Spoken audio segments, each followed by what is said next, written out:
In this video, I'm going to be sharing with you the 5 major themes for the powerful new moon happening tonight, January 18th, 2025. It's going to go into the specifics about what you might be experiencing right now and what it means for your future. But just to give you a little sneak peek, it's a very welcomed energy. It's going to help you finally move through a lot of the stuff, a lot of the internal stuff and external stuff that you've been kind of wrestling with, maybe over the last 3, 6 months, maybe even the last year. You may have felt, whoops, kind of stuck in various places, making progress, but still there's residual energy, residual conflicts, things like that. It's kind of like you're being given a clean slate and a clean liftoff to leap into the new you and your new life. And it's a pleasure to be here. My name is Victor Oddo. If I didn't mention, welcome to my YouTube channel, and I will see you inside the video. Peace. Number 1, the final purge. You may have been purging already for quite a while. A lot of us have. Going into deep old core wounds, coming up, seeing how they're affecting your life, your job, your relationships, your health, your life situation, all that stuff. And you may have been kind of working through it, untangling it, dealing with it, releasing it. It would kind of come out of dormancy sometimes, your shadow, and wreak havoc in your life. And then you would learn something and it'd go back in and then come back again. This may have been how life has gone for you quite for a while. You've been in like a transition and you've been kind of like upgrading yourself by healing and things like that in order to sort of like transition to this new chapter of your life, which I've been talking a lot about. 2026 is about that a lot. It's about entering a completely new chapter, a completely new like macrocosmic chapter of your life, the theme you're exploring. And there's been quite a prolonged period of like getting ready for it, purging, learning about yourself, discovering what works and what doesn't work, what parts of your beliefs are conducive and resonant with the new you and ones that are not. And what you might be finding right now, it's kind of like a recap. It's kind of like all the stuff you may have been working through and maybe thought you've like concluded nicely. It might be kind of coming back and into your awareness in some way. This would be very individual. You know, for me, it happens in dreams. My dreams have been reflecting like very deep. They've been very deep and like intense, like purging dreams, I'll sometimes call them. And it's a mixture of all the stuff I've been exploring, you know, forced to, in a sense, look at in the last several months, arming me for my next chapter. But I say this because so many times when this happens to people, I found that it can be like perceived as like a, not a problem, but like, man, I'm not as far along as I thought. I thought I've dealt with this. Why am I feeling so out of sorts? When is this ever going to end? What's wrong with me? Did I miss something? You know, am I like under the assumption I'm doing good work? Because it doesn't feel that way right now in this moment, now that I'm triggered, now that something's coming up. And it's just not how it is, not how it is, my friends. Right now, it is a big purge. It's the point of it. It's the point of this energy. It is helping you release the final vestiges of what you've been carrying that can no longer accompany you into this next stage. And it reminds me a lot of the breathwork ceremonies I run. I run these somatic release breathwork ceremonies. They're very powerful. A lot of you have already done them, I'm sure. It's a way of using your breath combined with music and intention and NLP and other stuff for a very visceral, rebirthing-like experience. And the first 50% or so of the ceremony, it's the purge. It's the emotional purge. So the songs are kind of dark and kind of heavy and make you uncomfortable, purposely so. And it's designed to summon up all these old emotions that have been kind of locked away, you know, suppressed in your nervous system. But then after enough of this release, the tone shifts dramatically. The songs change. The music becomes more pleasant and high vibe, if you will. And then you get to enjoy the fruits of all that labor. You get to enjoy the expansiveness. You get to enjoy the inundation of higher levels of truth about who you are at the core as a soul, what you're here for. You start to feel more empowered. You start to remember that you are composed of love, that you are connected to everything, that good things do happen and will happen, and your future looks brighter than ever. And right now, unfortunately, we're kind of like in the first phase. It's the purge time. But just remember what comes right after that. There's no lengthy transition. It's a lot of times you're purging, you're purging, you're purging and purging, and then you're not. And then the sun comes out. You feel the warmth of the sunlight on your skin once more, and your outlook completely changes. And you see everything as if for the first time. It's like right before that. Basically, this new moon is kind of like the last little stage before this big, expansive chapter of your life. Number 2, an energetic intensification. So right now, it's kind of like we're being called to rarefy, purify ourselves, raise our vibration if you want to go down that road. Just you'll have your own way of doing this, but you might find that your body is telling you it's in need of maybe a detox, or maybe you need to start drinking more water. I don't know what it is. Or maybe it's, again, maybe it has to do with like for example, it's Austin right now. It's not Austin. I live in Austin right now, and it's allergy season.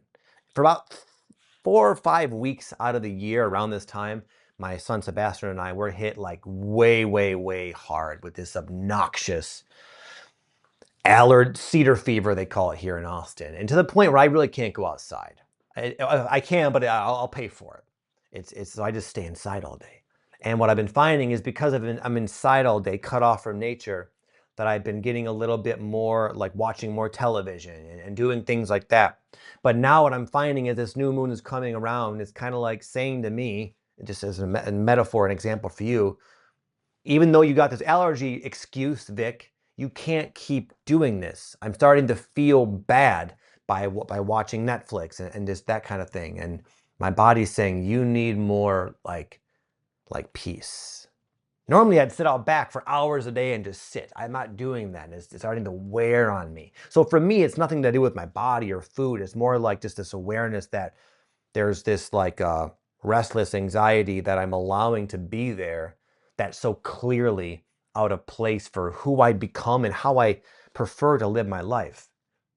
For you, it might be food. Like my buddy, he just got back from like spending like 2 or 3 months in Europe, and he's doing this liver cleanse, and he's on all these peptides, and he's doing this crazy detox. That's his version of that. He's purifying his vessel. How can you do this? What is your body and your life trying to communicate to you? Where do you need this detox? Now's a good time to do that. Now's a good time to really kind of go with the purge. And what I mean by that is kind of like when you fast. I'm a big fan of actually fasting. In fact, I'll probably do one here soon. They say when you fast, because it is a detox, it will bring up sort of to the surface out of your cells and out of your body, like toxins and things like that. It's really important to drink a lot of water. If you can, go in the sauna so you can sweat some of that out. Go for a little light jog or something to kind of like get your body moving to assist with the purge, so those toxins don't kind of come up and stagnate. Right now is a good time to kind of keep the purge aflow in whatever way that means for you. And maybe for you, it's purely emotional. Maybe you have to spend a lot more time journaling because so much is coming up that you're processing.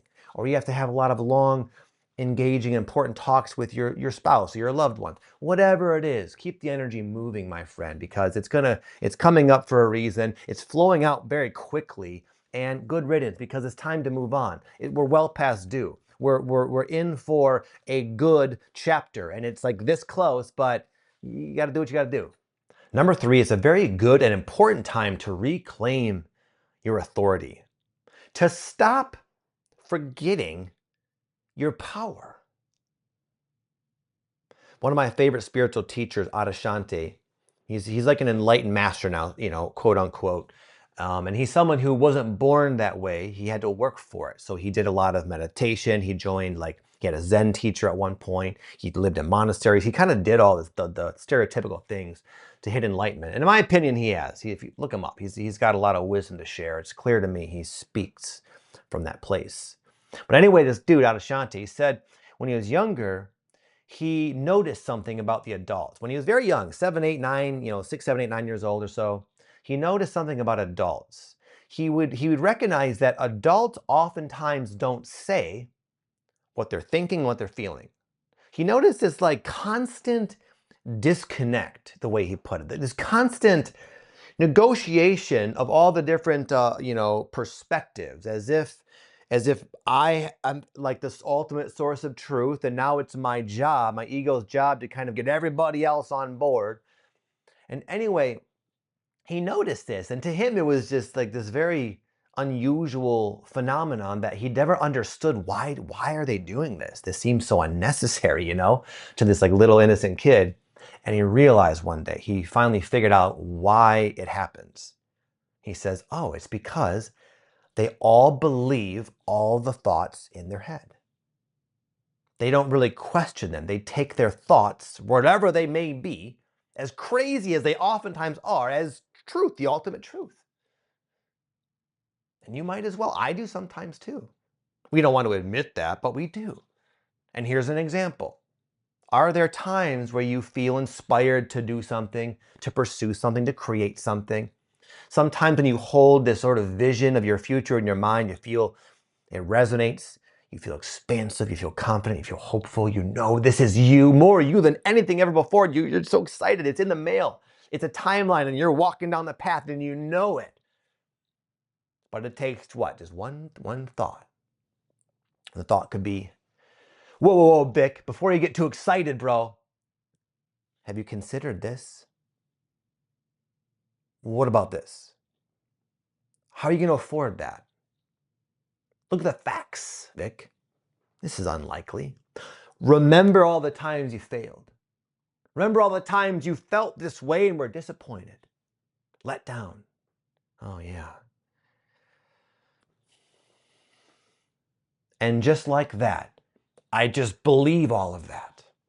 And it's tricky because the mind has a way of presenting ludicrous facts in a way, usually joined by some type of accompanying complementary emotion to make us like not dare to question it. So, but what we find ourselves doing is letting this fear, this ego mechanism, just limit us, stop us, dead in our tracks. You could have woken up, jumped out of bed, gung-ho to write your book, create your music, paint your painting, whatever it is. And then these thoughts come and say, no, here's why you shouldn't do that, because you're going to fail. And what are people going to think? And you're not qualified. You're not worthy. Oh yeah, I better just stop. A lot of people wait for that chatter to shut the heck up before doing anything. And they only take action when it's sort of dormant. It's not how, that doesn't leave enough time to do any of the things you want to do. The mind is silent in that way I described very, very, very infrequently. Predominantly, especially when you start leaning into your calling in some capacity, leaning into the unknown where you're being called and summoned, that's when it wakes up and almost like a sounding alarm saying, whoa, whoa, whoa, whoa. Here's this, that, and the other reason why you can't do this. You're not worthy, yada, yada, yada, freaking yada. What I'm saying to you is it's time to not wait for this storm to pass, because it only does so temporarily and for short bouts. It's to just recognize, like Adashante pointed out, you don't have to necessarily believe that. In fact, I ask you, do you believe that? A little exercise I sometimes do with my coaching clients as they present to me all their case as to why it's not possible for them to accomplish their goals. And sort of like express and put into words their doubts and fears and things like that. I would always say, well, what if you were your own parent? What if, imagine you're an adult and there's like two of you. The other you is like this little kid who comes to you and says, hey, I don't know why, but I have this passion. I have this knowing that I'm like meant to do something. And you know what? I would love to do it. It literally makes my heart sing just to think about it. But I'm afraid. I'm afraid that because I've made mistakes in the past, I have attempted things in the past and they haven't really gone my way. I'm afraid what people are going to think. I'm strongly considering just not doing it all. What would you say? Would you say, you know what? You should listen to your doubt, your inner critic, your cynical, naysayer, reptilian brain. You ought to listen to that because it always has your best interest at heart. Sorry, kid. Face the facts. No, you, of course, would not do that. And yet we do that to ourselves constantly. It's time to finally wake up and to stop identifying with those old, ridiculous stories, those archaic stories addicted to the past and the worst case scenarios and the what ifs. It's time to start listening to our heart, our intuition. That's where our power is. Our intuition knows we don't need to have it all figured out. We don't need to demand all the logical, logistical, step-by-step plans our brain insists we need. It knows that life has got us. It knows that life will support us in a way that we can't explain or predict, but nonetheless it does. I watched this, how nicely life can work just the other day with my son. I may have told this story. If so, I apologize. But my son Sebastian, he's 10 years old, and he really looks up to his brother, Lucas, who's 12 years old. Lucas is someone with like a gifted level of intelligence. Everything is easy for him. He really is just a super intelligent, very athletic. Everything he attempts, even in a half-assed way, he is like the best at. My son Sebastian is an amazing, special, beautiful kid, very empathic, very psychic, very sensitive, very brilliant in his own way, but he doesn't have quite that like gifted intellect as my son does, Lucas does, in that particular cerebral kind of way. And he's also younger. So he's always around Lucas, always looking up to Lucas, always feeling small, always feeling like not enough. And just the other day, I could tell, I could just see it the way he asked me. He asked me if he could take a martial arts class because he knows I do. And I could tell it was something that was kind of like given to him in a way, like this idea that sort of sprung out of nowhere. And I was like, sure, dude, that could be fun. And literally the next day was Christmas. And the very first present he opened from my parents, his grandparents, and what was it? It was a freaking little mini punching bag. Now, my mom usually asks me like what she should get them. She just sort of saw this and got it for him, not having any idea he was going to take classes or anything like that. So my point is like life is giving him something, exactly what he needs at the exact time he needs, which is to what? Build confidence, to have something that's his own that, Lucas doesn't do, things like that. And maybe I didn't explain it very well, but like just from an observer, it was a beautiful demonstration of how life, God, whatever, noticed a need, noticed some support is needed, and in this very mysterious, synchronistic way, provided it, both from within, he was called to it, and also reflected from without. I'm happy to take him. He's loving it now. He's going to mixed martial arts classes. He's kicking butt, enjoying it. And I can see. I even saw how he felt the day of his first class. We were driving there, and he was silent. I was like, hey, buddy, how you doing? He said, I'm just a little nervous, Dad. I said, okay. I didn't say much. I wanted him just to kind of like confront that because he had chosen to go. And I could tell he went, he trained, and it was like this. It was exactly what he needed to feel empowered, to feel unique, to feel accomplished, and to build his confidence. And it was this beautiful thing. And Bash is not special in that way. We all have that. But no one really teaches us that. No one really tells us to take that seriously. I'm telling you to take it seriously. Because I know in your own soul, this is how life can work. It will support you and your dreams. It will give you the punching bag for Christmas if you need it. Number 4, the sacred no. You might find yourself, and I already kind of alluded to this a little bit, but I want to really hammer it in. You might find your body rejecting things that are out of sync. And I want to give an example before I move on. Going back to my family, my son Sebastian, he needed a root canal or he needed like a cavity filled or something. And our current dentist recommended this other place. And my wife said that from the moment they got into the car and just started driving to this place, she felt like an energetic heaviness. She said the traffic was thick and heavy. People were just being kind of rude, cutting her off. And it was like she was heading into density, more and more chaotic, disjointed type of energy. And then she finally got to this other dentist and she said it was like the most sterile, like uninviting, cold place. Even the dentist himself, not to speak negatively of anybody, but he just Seemed like he hated his job, had no passion, didn't really, she didn't trust it. It was like, on paper, this is where we are told to go.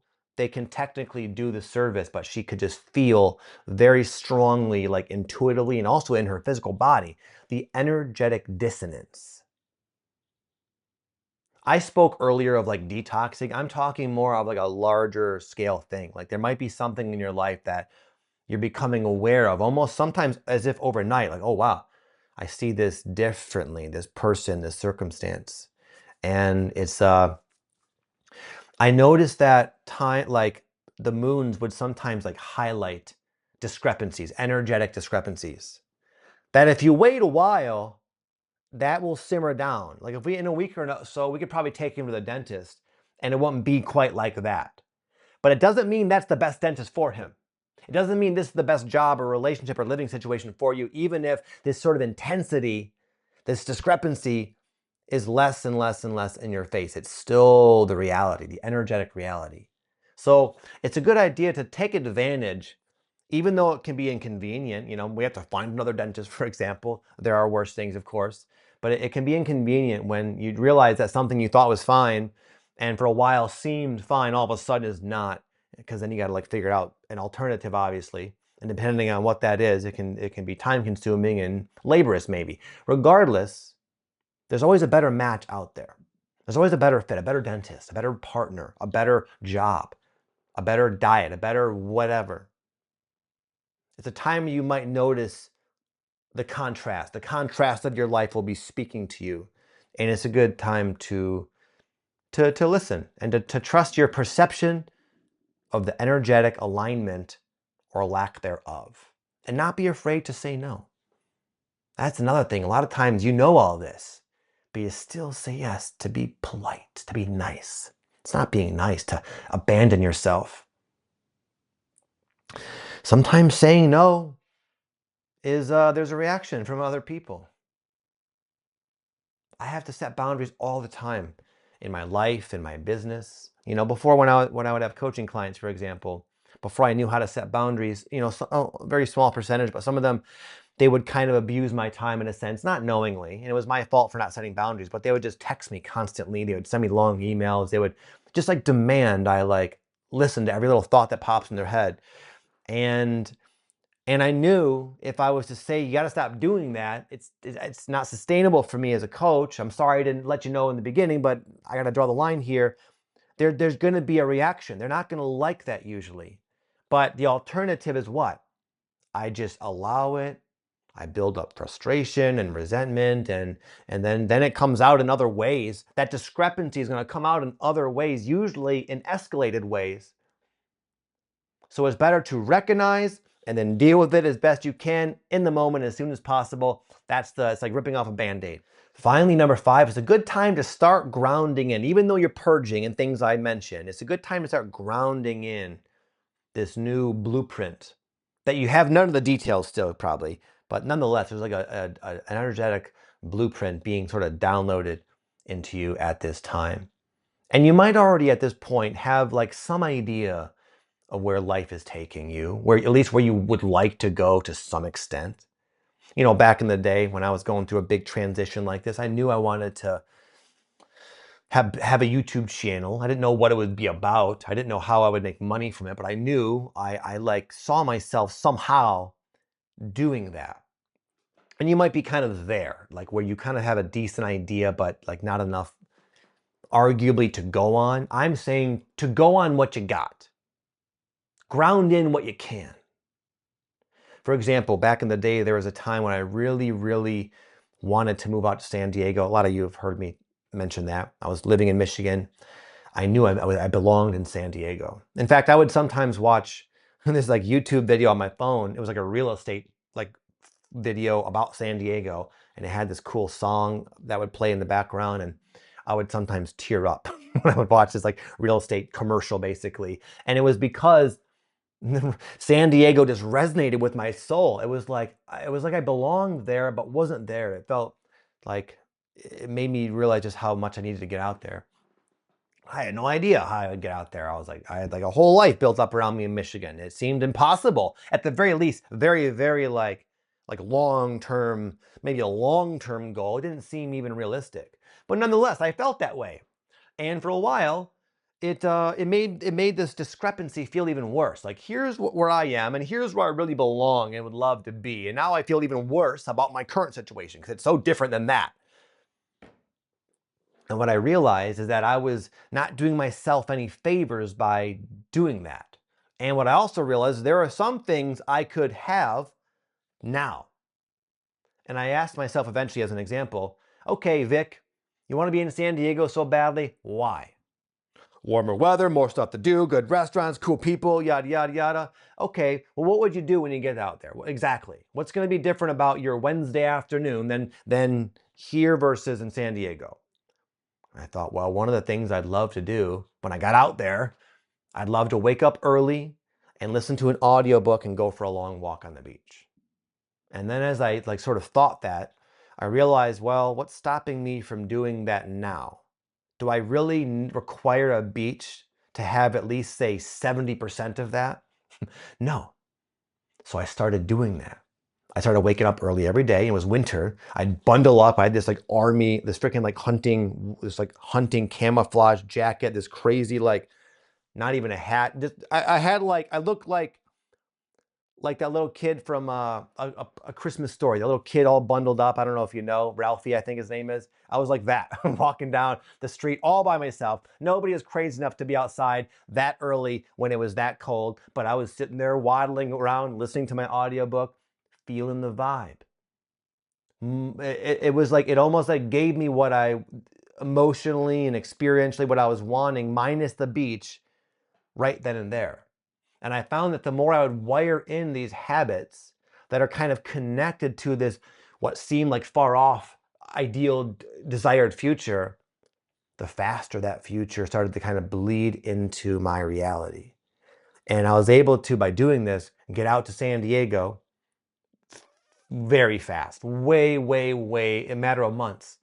And me and my wife, we had a 5 or a 10-year plan. And we got out there in a matter of months, somehow. It accelerates things.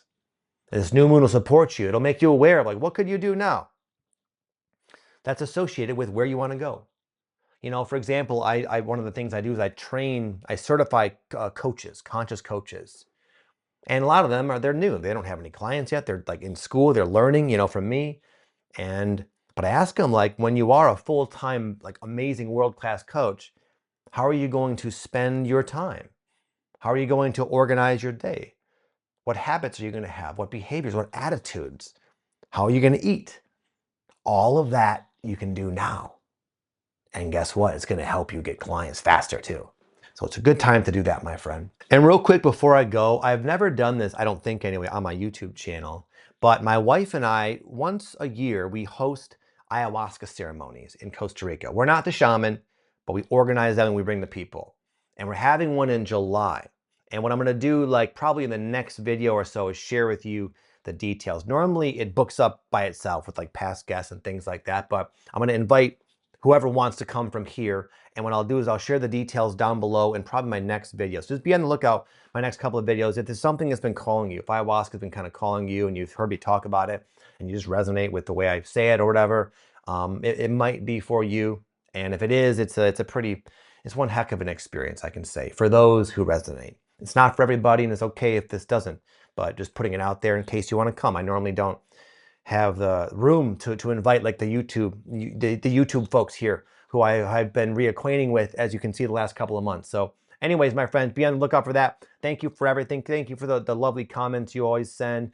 I read most of them and I appreciate them, and they're just so well thought out and kind, and it really is just a blessing to have you in my life. So thank you, my friend, for being you and doing this work. I'll see you next time. God bless. Peace.